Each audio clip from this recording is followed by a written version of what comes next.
OK. Oui, ce soir, on va reprendre notre étude de l'Épître de Paul aux Galates. Et dans ma lecture biblique, dans ces derniers jours, dernières semaines, j'ai recommencé la Bible avec le livre de la Genèse. Et j'étais avec Abraham et j'étais content de voir cette photo, cette illustration. Tu sais, quand Dieu dit à son ami Abraham, Abraham sort et regarde. Et vous savez que au Moyen-Orient, dans le désert particulièrement, les étoiles, c'est pas ça qui manque. Il n'y a pas de pollution visuelle, lumineuse. Donc, Abraham voyait toutes ces étoiles et Dieu lui dit, regarde, si tu pouvais compter les étoiles, là, tu pourrais savoir quelle sera ta postérité. Il y a beaucoup de gens qui vont être sauvés par la grâce, par le moyen de la foi, parce que toi, tu as compris le principe de la foi. C'est le Père des croyants. Et moi, je trouve ça intéressant, tu sais, que Dieu prend la peine de dire à Abraham, regarde, j'ai un plan merveilleux pour l'humanité et je vais faire de toi, ta postérité va bénir toutes les nations. Même jusqu'à Sorel-Tracy, hein, c'est incroyable. Il n'a pas dit Sorel-Tracy, mais dans toutes les nations, c'est compris. Alors, le plan de Dieu, c'est le salut par la grâce, par la foi. Maintenant, c'est une réalité qui est un peu difficile à saisir pour nous, les êtres humains, parce qu'on est conditionné à l'idée du mérite. Toute notre vie est basée sur le mérite. Quand on va à l'école, on fait des examens et on va passer si on a une bonne note. Donc, si on mérite de passer, si on a la bonne note, si on fait bien dans notre travail, on risque d'avoir une promotion. Mais tout ça est lié à notre comportement, est lié à notre investissement, à notre façon de faire les choses, alors que le salut, il est extérieur à nous, il ne dépend pas de nous. C'est un cadeau que Dieu fait. Abraham, il n'a rien fait de plus que qui que ce soit d'autre. On a chanté « Je ne sais pourquoi » dans sa grâce. On ne sait pas pourquoi, mais on sait qu'un jour, lorsqu'on a entendu l'Évangile, c'est venu nous chercher quelque part. Pourtant, il y a des gens qui entendent l'Évangile puis ça ne leur dit absolument rien. Pourquoi est-ce que nous, ça nous a vraiment excités, ça nous a...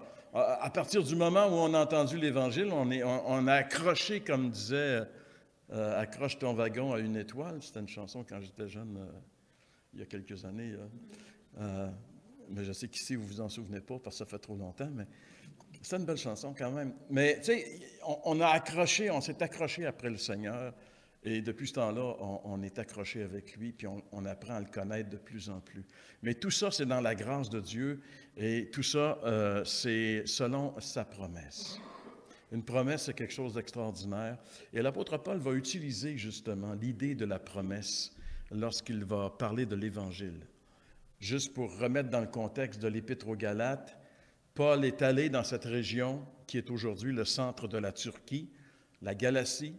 Il a prêché l'Évangile, c'était tous des païens qui étaient là, c'était tous des gens qui ne connaissaient pas rien de l'Évangile, qui ne connaissaient pas Dieu, qui avaient des religions, oui, il y avait des religions idolâtres, c'était juste après le temps de l'Empire grec, on était dans le début de l'Empire romain, donc il y avait toutes ces mythologies qui faisaient qu'il y avait des dieux pour tout le monde.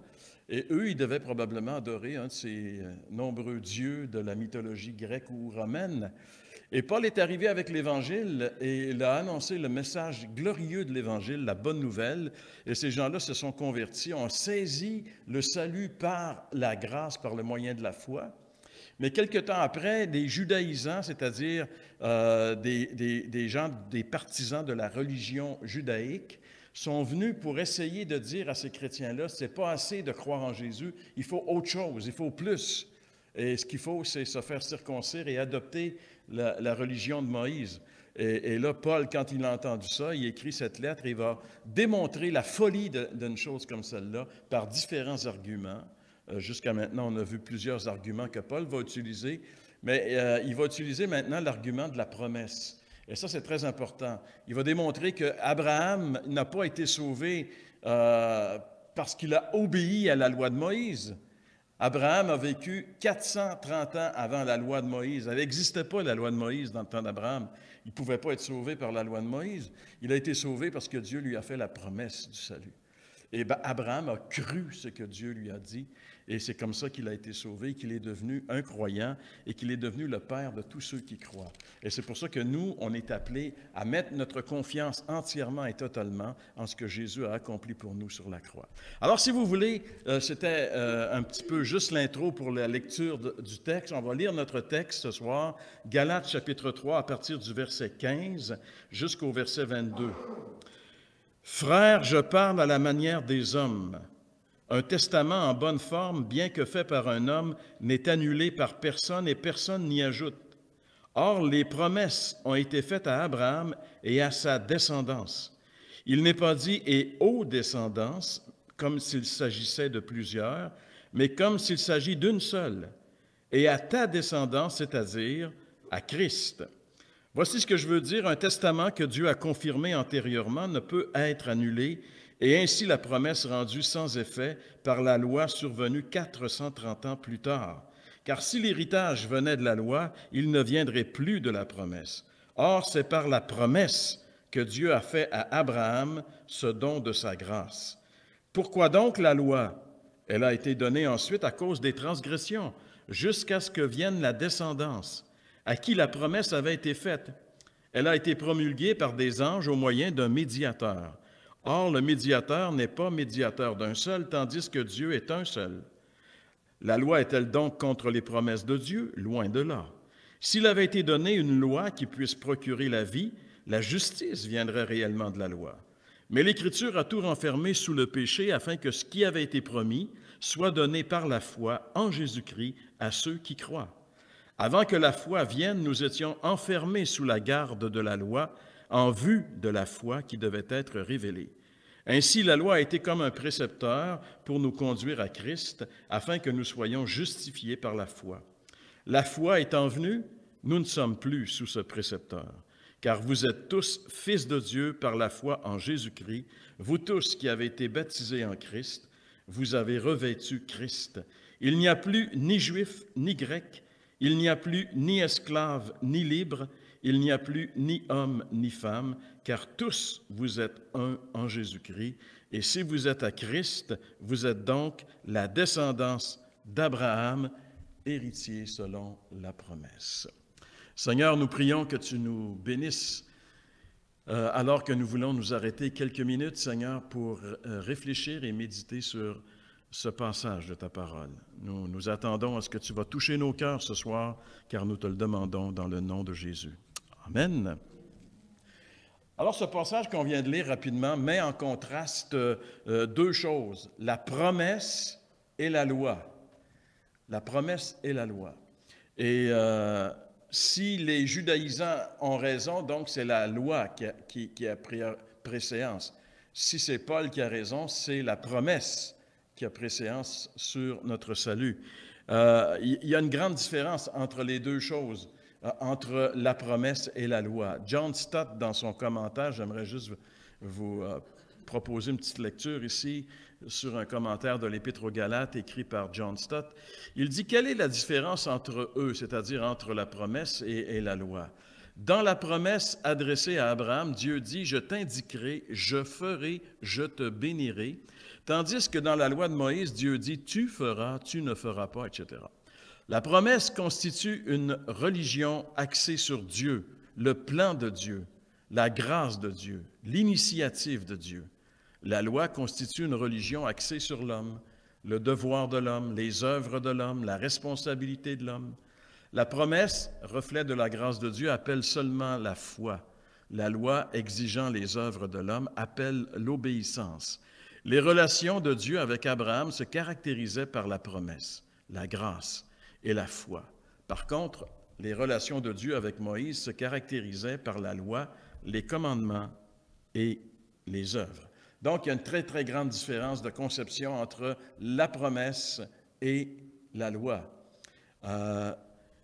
Et Paul, il va faire dans ce passage qu'on a lu, il va faire ressortir justement la supériorité de la promesse sur la loi en mettant en évidence au moins trois caractéristiques. Ça va être nos 3 points de notre message ce soir. Premièrement, la promesse, elle est permanente. La promesse, elle est permanente. Elle vient de loin, puis elle traverse toutes les époques. Alors que la loi, deuxième point, elle est passagère. La loi, c'est passager. La loi, elle a été donnée dans un but précis et qui commençait quelque part et qui se terminait quelque part. Et enfin, la promesse amène la perfection, ce que la loi ne peut absolument pas amener. Alors, ces 3 points concernant la supériorité de la promesse de Dieu à Abraham sur la loi de Moïse, on va les voir rapidement. Permanence, les versets 15 à 18. Passager, versets 19 à 25. Et finalement, perfection, versets 15 à 18. On va commencer avec le premier. Permanence, à partir du verset 15, c'était le premier verset. Paul dit, « Frères, je parle à la manière des hommes » dans la version seconde, ou on pourrait, avec des versions en français plus courant, dire « Je vais prendre une illustration tirée des affaires courantes de la vie de tous les jours ». C'est un peu ça que Paul veut dire ici lorsqu'il dit qu'il parle à la manière des hommes. Et il dit « Un testament en bonne forme, bien que fait par un homme, n'est annulé par personne et personne n'y ajoute. » Donc, il commence Paul en disant qu'il va parler un langage que nous allons comprendre. Il va donner une illustration, il va illustrer la promesse avec un testament. Et il va dire un testament, quand quelqu'un fait son testament, il n'y a personne qui a le droit d'aller fouiller dedans puis changer les choses. Et tout le monde est d'accord avec ça. Donc, un testament, ça a une valeur de permanence. Si je fais mon testament aujourd'hui, puis je meurs dans 20 ans et que je n'ai pas moi-même changé mon testament, bien, il va rester valide jusqu'au moment de mon décès, jusqu'à ce qu'on ouvre le testament. Donc, le mot permanence, ça signifie quelque chose qui est durable. Le mot permanence parle de quelque chose qui a une longue durée, qui dure sans changer. Et c'est pour ça, je crois que l'idée du testament ici, elle est bien. Et c'est important de bien saisir que Paul est en train ici, il n'est pas en train de nous donner un cours de notariat, il est en train de nous dire que la promesse, c'est comme un testament, c'est durable. Un testament, c'est un document sécuritaire parce qu'il exprime, bien sûr, les dernières volontés de la personne qui l'a dicté. Donc, personne n'a le droit d'altérer un document comme un testament. Le mot grec pour testament, ici en diathéké, c'est un mot qui pourrait aussi être traduit par contrat, par pacte, par alliance, par exemple. Et alors, Paul, il parle ici d'un pacte ou d'une alliance que Dieu a faite avec Abraham, comme étant la volonté de Dieu clairement exprimée pour la justification par la foi. Si personne n'a le droit de modifier un testament humain, à plus forte raison, personne n'a le droit de modifier le testament de Dieu. Et le testament de Dieu, c'est la promesse de Dieu. Et la promesse de Dieu, il a dit à Abraham qu'il allait être une source de bénédiction pour toutes les nations à travers sa postérité. C'est ça la promesse de Dieu. Et cette promesse-là, Dieu l'a fait à Abraham, comme on l'a vu, on l'a lu, j'en ai parlé, au moins 430 ans avant que la loi de Moïse vienne. Et la postérité dont il est question ici, c'est Christ.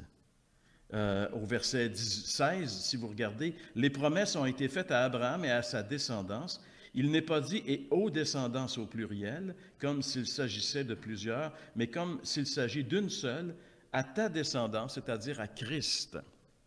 Il va sortir de la lignée d'Abraham quelqu'un qui est la postérité, qui est Christ. Et c'est Christ qui bénit les nations. C'est Christ qui est la source de la bénédiction, qui est la source du salut, qui est la promesse. Et le salut par la foi, nous, les évangéliques, les chrétiens, qui basent leur foi sur les Écritures, on croit que le salut, il est entièrement et totalement par la foi, par la promesse que Dieu a faite à Abraham et non pas par la loi de Moïse, les 10 commandements et les autres lois. Alors, Paul va confirmer aussi ici que l'héritage du salut vient de la promesse et que c'est une grâce. Si vous regardez au verset 18, si l'héritage, on parle de testament, donc il y a un héritage, si l'héritage venait de la loi, il ne viendrait plus de la promesse. Or, c'est par la promesse que Dieu a fait à Abraham ce don de sa grâce. La grâce de Dieu est selon la promesse et non pas selon la loi. La loi, ce n'est pas une grâce. Une grâce, c'est un cadeau immérité. Une grâce, c'est quelque chose que tu reçois sans avoir travaillé pour. Alors que la loi de Moïse dit « Fais ceci et tu auras ». Donc, gagne ta bénédiction. Ça, c'est la loi. Alors que la grâce dit « Tout est accompli, tu n'as qu'à te reposer dans l'œuvre parfaitement accomplie de Christ. » Donc, Dieu a fait la promesse à Abraham. J'ai ici un petit verset de la Genèse où Dieu fait cette promesse. Dieu dit à Abraham en Genèse 12, c'est à partir de Genèse 12 que l'histoire d'Abraham va prendre naissance et que toute l'histoire du salut, de notre salut, commence à partir de Genèse chapitre 12. Et Dieu dit à Abraham, quand Dieu a choisi Abraham, c'est-à-dire qu'il avait le plan, quand Dieu a choisi Abraham, il voyait, lui, 2000 ans plus tard, sa postérité, qui était Christ, qui serait une source de bénédiction pour toutes les nations. Et quand il a choisi Abraham, il dit, « Je bénirai ceux qui te béniront, je maudirai ceux qui te maudiront, et toutes les familles, c'est-à-dire toutes les races de la terre, toutes les nations, seront bénies en toi. » La grande bénédiction pour la terre entière, c'est la personne et l'œuvre de Christ. Et elle est accessible pour tous. Ce n'est pas juste pour une nation, ce n'est pas juste pour les Juifs, c'est pour toutes les nations. Alors Dieu a fait cette promesse-là à Abraham. Et Abraham a vécu jusqu'à 175, je pense, aux alentours. Il a vécu pas mal vieux, plus un peu que nous. Et vous savez qu'Abraham a été père d'Isaac à l'âge de 100 ans. C'est pour ça qu'il est le père de la foi. Quand on lit la vie d'Abraham, on se dit, il y a de l'espoir. Hein? Il y a de l'espoir pour nous. J'ai juste 66 ans. Regarde, Abraham a eu son fils à 100 ans. Il y a de l'espoir. Il ne faut pas rendre les armes, lancer la serviette trop vite. Alors, Abraham est mort et par la suite, Dieu a donné à Abraham, son fils, la promesse Isaac.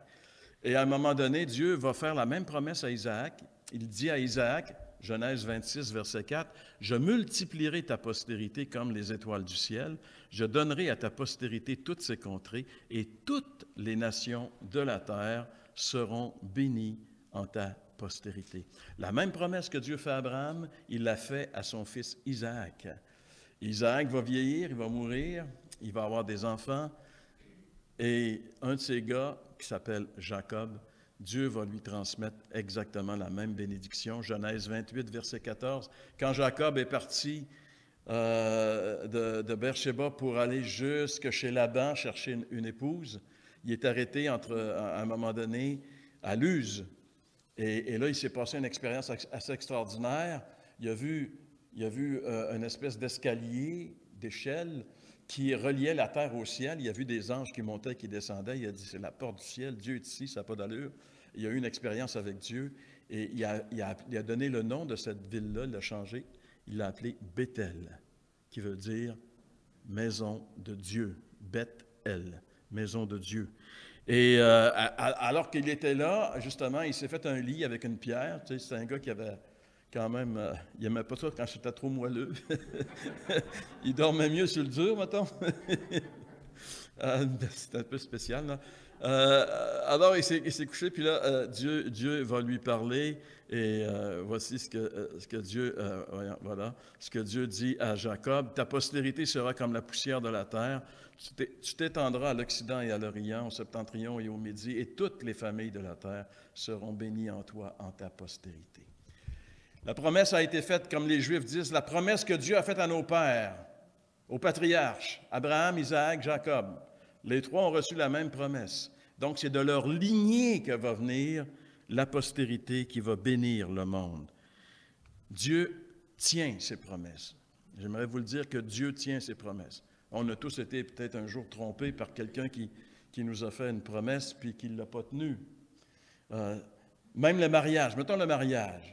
Le mariage, comme je ne sais pas si c'est John Piper qui disait ça dans un message que j'ai vu dernièrement passer sur Facebook, Il dit, le mariage, ce n'est pas juste une histoire d'amour entre deux personnes, c'est aussi une alliance contractée entre deux personnes, dont chaque personne est responsable. Tu sais, c'est quelque chose de sérieux quand même. Il y a une promesse. Quand tu te maries, tu fais une promesse. Donc, est-ce que tu es fidèle à tes promesses? Tu sais, est-ce que ta parole vaut quelque chose? C'est ça qu'on devrait se demander quand on se marie, au lieu de dire combien de temps ça va durer, tu sais. Est-ce que ma parole vaut quelque chose? Si je dis que je m'engage envers mon conjoint. De toute façon, c'est ce genre de questions que nous allons aborder à notre conférence de couple dans le mois de février. C'est pas moi qui vais l'aborder de toute façon. Alors là, il y a une question qui se pose. Si le salut vient vraiment de la promesse que Dieu a faite à Abraham, les judaïsants, ils ont une carte dans leur poche et disent, « OK, Paul, mais pourquoi d'abord Dieu a donné la loi? » Hein? C'est ce qu'il pose ici comme question. Regardez, verset 19. « Pourquoi donc la loi? » C'est la question logique qui découle de ce que Paul est en train de dire ici. Si le salut, il est par si c'est la promesse de Dieu qui contient notre salut, pourquoi Dieu a d'abord a alors donné la loi? La loi dont les Juifs sont tellement fiers, mais qui ne sont pas capables de suivre, par exemple, mais qui sont fiers.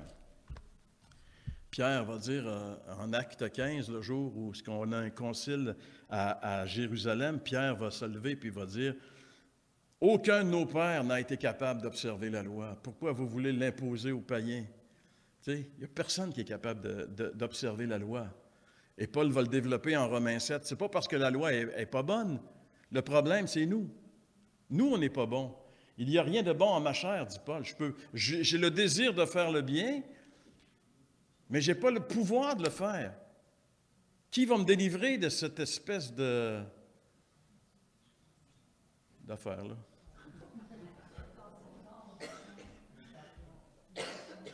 Donc, on arrive à notre deuxième point, passager. On a vu la permanence ici de la promesse. La promesse est permanente, mais le temps de la loi était un temps passager, juste pour une époque. C'est ce que Paul dit, par exemple, regardez ici dans le verset 19. « Pourquoi donc la loi? Elle a été donnée ensuite à cause des transgressions, jusqu'à ce que vienne la descendance. » La loi a été donnée jusqu'à ce que vienne la descendance. C'est qui la descendance? C'est Christ. Donc, la loi a été donnée jusqu'à ce que Christ vienne. La loi a été donnée dans un but temporaire. Quand Christ arrive, on n'a plus besoin de la loi. Alors, vouloir retourner à la loi, comme les judaïsants voudraient ramener les chrétiens de la Galatie, c'est qu'ils n'ont pas compris quelque chose de vraiment important que Dieu veut nous faire comprendre. Et vous savez, c'est important de comprendre ce que Dieu nous dit. Parce que c'est notre salut éternel qui en dépend. Ce n'est pas juste, là, je comprends pas, c'est pas grave. Non, non, c'est grave. C'est très grave. Il faut prendre le temps de s'arrêter pour saisir ce que Dieu veut nous dire. Et si on ne comprend pas, il y a une belle promesse. Je relisais ça ce matin dans Matthieu 7. Demandez et vous recevrez. Tu ne comprends pas? Demande au Seigneur. Il promet qu'il va te la donner, la réponse. Bon, alors, la loi est passagère. Quand Jésus arrive, la loi est finie. Et d'ailleurs, l'apôtre Paul va le développer dans Romains quand il dit « Christ est la fin de la loi pour la justification de tous ceux qui croient. » Christ est la fin. Quand Christ est là, tu n'as plus besoin de la loi. Tu es sauvé, tu as la vie éternelle. Tout est accompli. Pourquoi tu perdrais ton temps à faire des choses?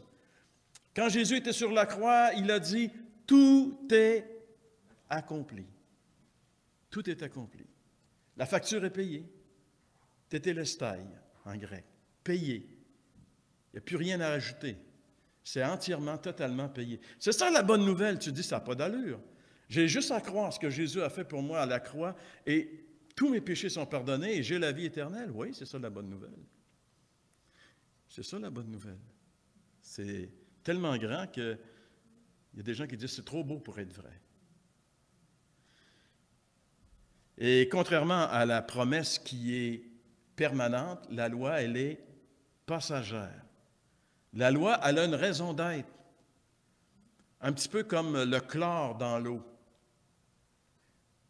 Quand l'eau part de la centrale puis s'en vient dans nos tuyaux jusqu'à notre robinet, il y a du chlore dedans qui garde l'eau, qui la protège. Mais quand on commence à la couler, le chlore s'évapore. Il n'y a plus de raison d'être. Sa job est finie. Alors, la loi, c'est un peu pareil. La loi, elle existait pour nous conduire jusqu'à Christ. Et la raison d'être de la loi, Paul le dit ici, elle a été donnée ensuite à cause des transgressions. À cause des transgressions, des péchés. Le but de la loi, c'est de mettre en évidence les péchés dans nos vies. La loi, c'est comme un scan qui te démontre que tu as un problème sérieux. On t'a scanné puis on a découvert des choses. La loi te scanne puis elle dit, tu es pécheur. De toute façon, prenons juste le premier commandement de la loi. Tu aimeras le Seigneur ton Dieu de tout ton cœur, de toute ton âme, de toutes tes forces, de toutes tes pensées. Hey, tu fais ça tout le temps? Juste le premier, puis on regarde, on peut se dire, hey, wow, un instant, Seigneur, viens à mon secours. La loi, elle est là pour nous montrer qu'on est des pécheurs. Et être un pécheur, c'est pas anodin, c'est pas juste dire, ben, c'est pas grave, tout le monde le fait. Non, non. C'est que t'es pécheur, ben, t'es perdu, mon gars. Tu t'en vas en enfer. C'est là que les pécheurs vont se retrouver. C'est grave. C'est ça le but de la loi. Dans l'Épître aux Romains, Paul dit ceci. La loi est intervenue pour que l'offense abonde. La raison d'être de la loi, c'est de mettre en évidence le péché. Quand la loi est là, le péché sort de partout. Parce que la loi met notre... Quand Jésus était là, les gens l'haïssaient. Pourquoi? Parce que Jésus mettait en évidence leurs péchés. Il ne les jugeait pas. Juste sa présence, juste ses paroles, juste sa façon de vivre mettait tout le monde mal à l'aise parce que lui, il marchait selon la parole.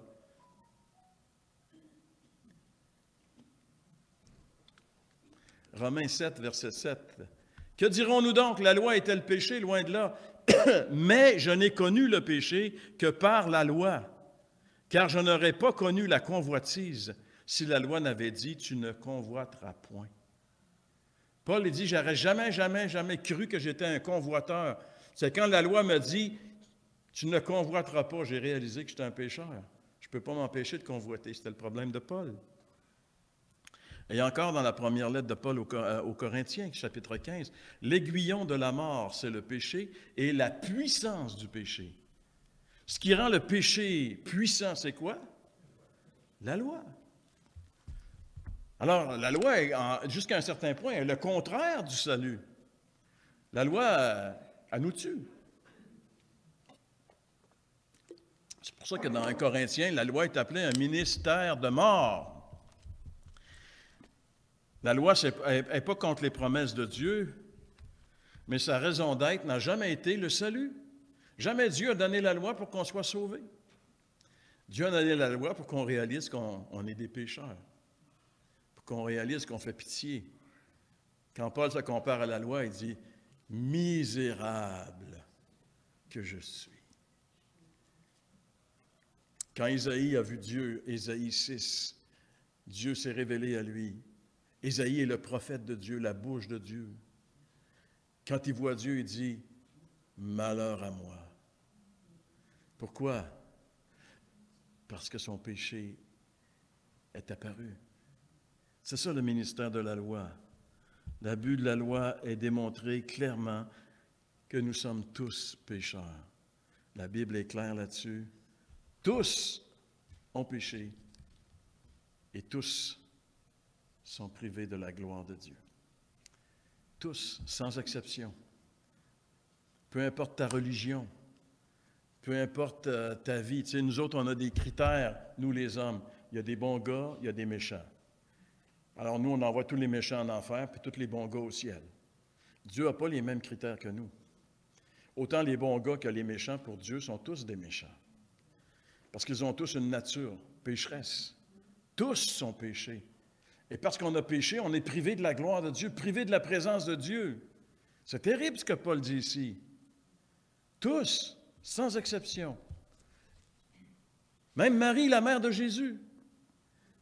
Rappelez-vous quand elle a eu la visite et qu'elle est allée voir sa cousine et qu'elle fait ce qu'on appelle le Magnificat. Hein? Elle dit, je me réjouis en Dieu, mon Sauveur. Elle reconnaît elle-même qu'elle a besoin d'un Sauveur. L'Église catholique en a fait une déesse. Une déesse. On a mis la province de Québec sous le contrôle de Marie. Mais la Bible nous dit que, regarde, non.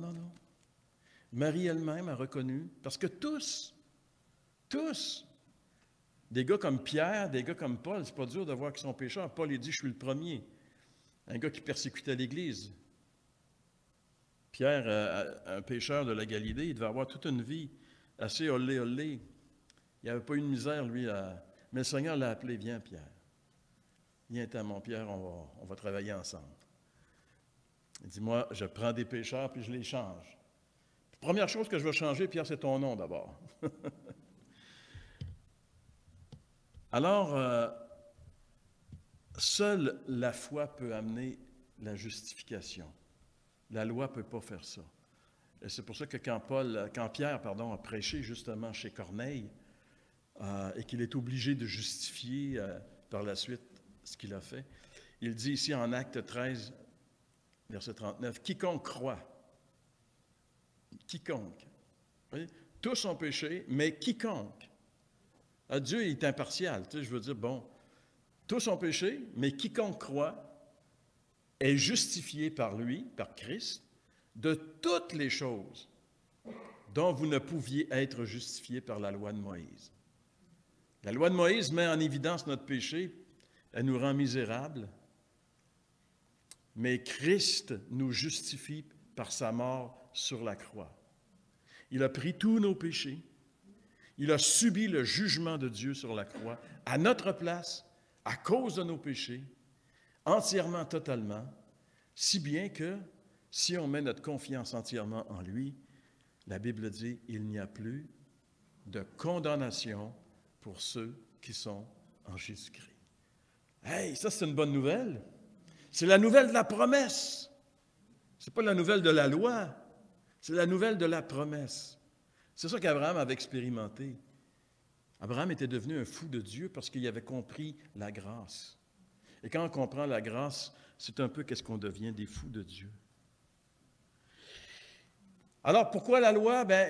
Paul va dire ici, la loi, ça a été, Dieu l'a donné pendant toutes ces années-là comme une espèce de précepteur. C'est le mot qu'il va utiliser ici au verset 24. Et il dit, la loi a été donnée comme un précepteur pour conduire à Christ. Un précepteur. Un précepteur, c'est une espèce de surveillant. Un surveillant de garderie. Un surveillant d'école primaire. Un surveillant d'enfants. En grec, le mot pédagogue, précepteur qu'on traduit ici, c'était la personne qui était responsable du développement moral et du développement physique. Là, les familles avaient beaucoup d'argent, puis ils ne s'occupaient pas bien de l'éducation de leurs enfants. Ils engageaient un précepteur. Et le rôle du précepteur était de voir, à conduire l'enfant de la jeunesse, en fait, on dit de 6 à 16 ans, de sa prime jeunesse jusqu'à sa maturité. Et après, le précepteur n'avait plus de job à faire. Normalement, l'enfant devait bien se conduire s'il avait bien fait sa job. Mais c'était le rôle du précepteur. Il devait veiller sur la conduite de l'enfant, il devait prendre soin de son développement intellectuel, son développement moral, jusqu'à ce qu'il atteigne sa maturité. Après ça, sa fonction terminait. Et Paul, il compare la loi à un pédagogue, un précepteur.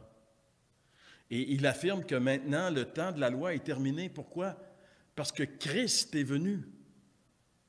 Christ est venu. Et en Christ, on devient des enfants d'adoption, mais au stade de mature. On n'est pas des petits-enfants qui balbutient, on est des fils de Dieu matures. On est parfait en Christ. Et le mot parfait signifie on est accompli. C'est ce que Paul dit pas Paul, mais enfin l'auteur de l'Épître aux Hébreux. Par une seule offrande, par l'offrande de son corps sur la croix, Christ a amené à la perfection. Pour combien de temps? Pour toujours. Ceux qui sont sanctifiés, c'est-à-dire ceux qui se sont mis sous l'œuvre de Christ. Rappelez-vous que dans l'Ancien Testament, quand quelqu'un allait porter un animal au temple, mettons, j'ai fait un péché. En fait, j'ai fait beaucoup de péchés et là, je veux être pardonné. Alors, je m'en vais au temple, j'achète une brebis ou un animal. Je m'en vais vers le sacrificateur. Et là, le sacrificateur, il va dire, mets tes mains sur la tête de l'animal et confesse ton péché sur la tête de l'animal. Là, je confesse tous mes péchés et c'est comme si mes péchés passent de moi à l'animal. Et là, le sacrificateur va égorger l'animal, répandre son sang et offrir l'animal. Et normalement, c'est une figure de mon salut. Mais quand je vois Christ mourir sur la croix, celui qui est l'agneau de Dieu qui ôte le péché du monde, je dois mettre mes mains sur lui et confesser mon péché dans un sens imagé. Je dois m'identifier, je dois croire que ce sont mes péchés. Christ est en train de mourir pour mes péchés. C'est lui l'agneau, destiné à être victime propitiatoire pour ceux qui croient. Propitiatoire veut dire victime qui rend la présence de Dieu propice. C'est Christ. C'est lui l'agneau. C'est lui l'agneau de Dieu. Alors, c'est pour ça que l'auteur des Hébreux dit, une seule offrande, il a amené à la perfection. Il n'a pas manqué son coup. Quand il a dit, tout est accompli, quelque temps après, il a rendu son esprit. C'était fini, il avait fait sa job. Le salut de l'humanité était accompli. Tous ceux maintenant, tous ceux qui ont espéré en lui depuis des siècles passés, obtiennent le salut maintenant, et tous ceux qui vont croire en lui pendant les siècles à venir vont tourner vers la croix, vont obtenir leur salut pour l'éternité. C'est la promesse de Dieu. Ta postérité sera une source de bénédiction pour toutes les nations. C'est la promesse que Dieu a faite à Abraham. Donc, l'ère de la loi, elle était passagère. Elle devait se terminer. Son rôle était de conduire à Christ, comme le précepteur, conduire le jeune à la maturité. Et son rôle prend fin quand Christ arrive. C'est ce qu'il est dit au verset 25. La foi étant venue, nous ne sommes plus sous ce précepteur. La foi étant venue, c'est fini le temps de la loi.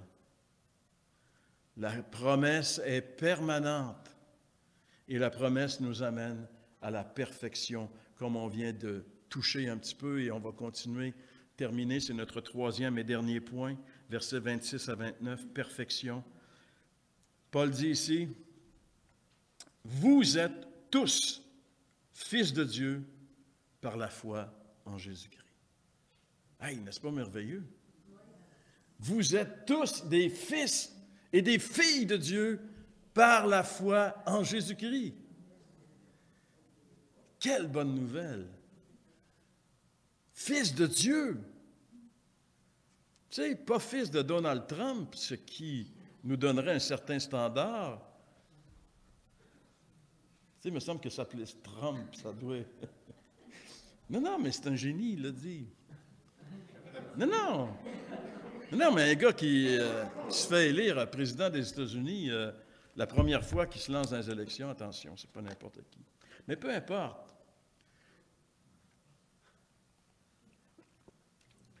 Peu importe. On est fils de Dieu. Dis-toi que si tu es chrétien, tu es un fils de Dieu.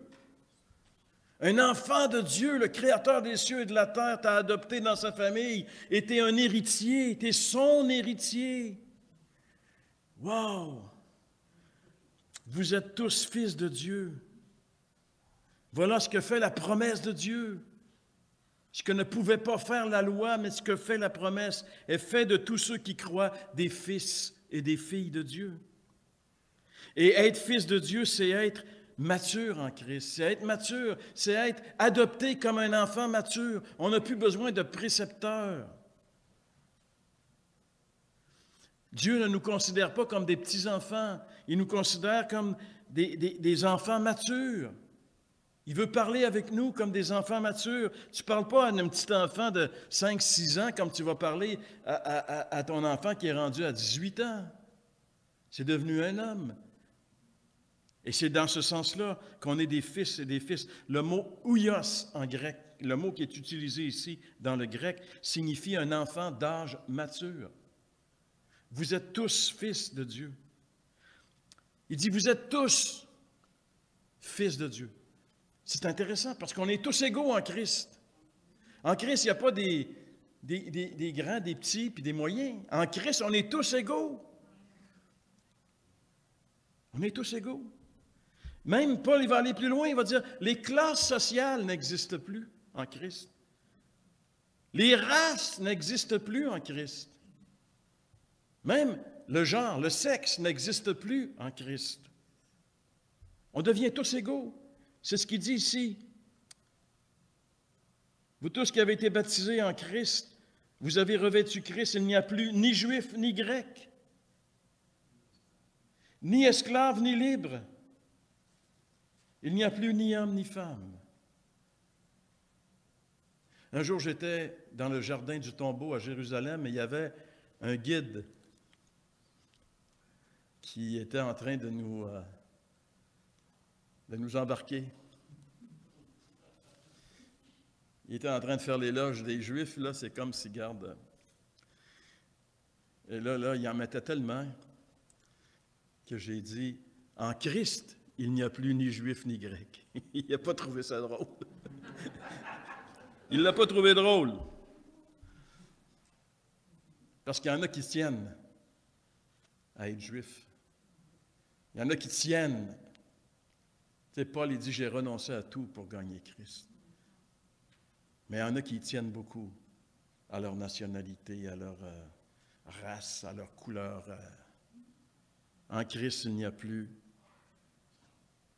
ni juif ni grec. On ne peut pas avoir, j'aimerais vous dire ceci, on ne peut pas avoir de statut plus important que celui de fils de Dieu. Il n'y a rien sur la terre que tu vas avoir de plus important que fils de Dieu. Rien, rien. Et on devient fils de Dieu à cause de la promesse que Dieu a faite à Abraham.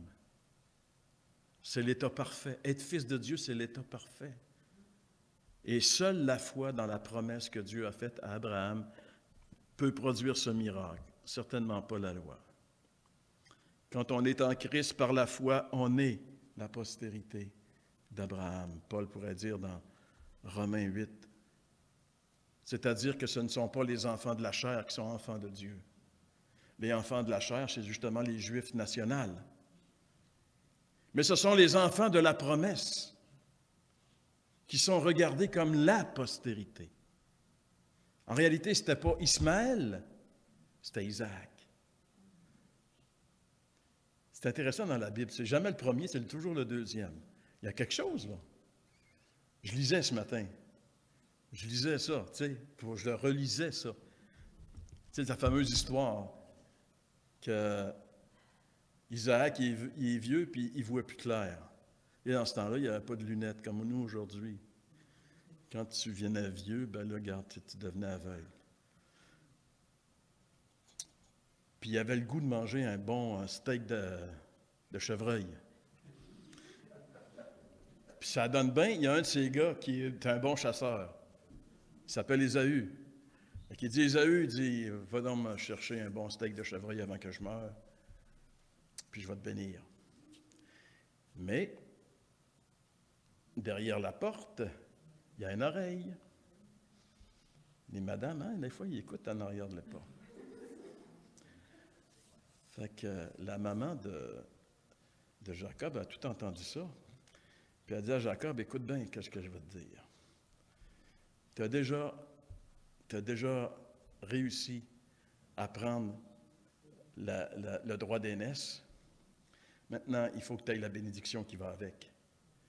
Fait que là, pour l'avoir, tu vas te déguiser, tu vas te mettre des peaux de fourrure sur les mains. Non, mais tu sais, il devait être assez spécial, Ésaü, quand même. Hein? Le style un peu loup-garou. Puis, tu vas mettre les vêtements parce que lui, il sentait le bois aussi. Il y avait tout le kit, tu sais, la senteur, le poil, tout le kit. Puis Isaac, il aimait bien ça, lui. Jacob, lui, c'était le gars qui prenait sa douche tous les jours, se parfumait, tu sais. Ça fait que là, sa mère le déguise toute. Mon Jacob, il dit, il s'en va, tu sais. Non, mais l'histoire est palpitante quand même. Mon Isaac, il est aveugle, mais il n'est pas sourd, tu sais.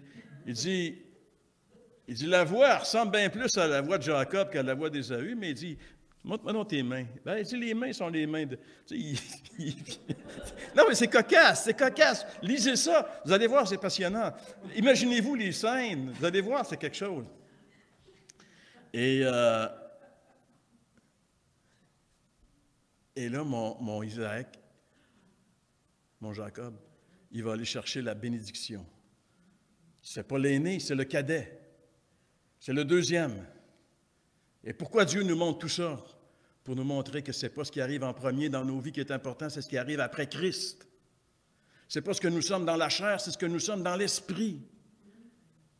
Si quelqu'un n'est pas né de nouveau, il ne peut ni voir ni entrer dans le royaume de Dieu. Si quelqu'un est en Christ, il est une nouvelle créature. Ce qui est ancien est passé. On est passé au deuxième. Alors, vouloir retourner sous la loi après avoir expérimenté la promesse, c'est une folie. Ou bien un grand manque de connaissance de l'œuvre de Dieu et de la révélation progressive de Dieu. Promesse, la loi, mais la loi n'a jamais démenti la promesse.